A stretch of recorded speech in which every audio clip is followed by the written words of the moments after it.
over the course of my life, if you know how I get into med school is like a miracle. I can't believe it. But I had to work to stay in it. I had to do the magic all along the way to maintain my grades and to be able to go into working. And I didn't think I had something special, but in the field, when I was working in these non-government organizations, I never had one complication in a delivery. My dad and my sister are coming to town. I'm going to find something fun for us to do. And I'm looking at all the events, and my favorite band of all time is playing at the Trojan, the Nashville Trojans? Titans arena down there. And I'm like, I run, get my roommate that I just met. I force him to run basically with me down to the center. It turns out he played with the next band. He played with Better Than Ezra, and he's like, do you want to go backstage and go hang out with them? And I'm like, it's so fabulous.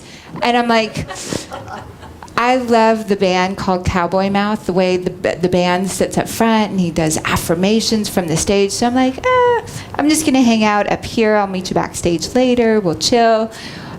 So I look over, and Greg is hanging out over and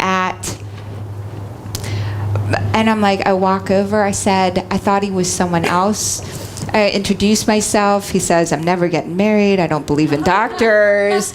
All these great little nuggets. And he wasn't my type anyway. But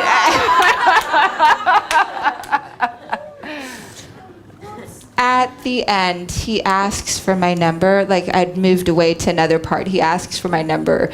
Eventually, he calls me. We drive cross country, move to California. Something keeps coming back and forth. It turns out I believe and I know this is the reason I kept getting sick from my stupid test. This stupid licensure test was because I was supposed to meet him. His best friend had told him to go to that concert. He'd never seen the band. He stood right in the exact spot. His best friend, I grew up in New Orleans. Greg grew up in Minnesota. He met his best friend in England, which is amazing. We have like 15 different factors for how we could have met. My parents went to his sister's wedding. I ate at her restaurant.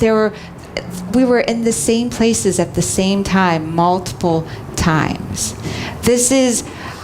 You have a soul contract to survive. You have a soul contract to meet all that's in your life, your lover, the one that you're meant to spend the rest of your life with. You have a soul contract to deliver what is the resonance frequency that's in your heart that caused you to form this body. I know. Near-death experiences, I know without a shadow of a doubt there are contracts.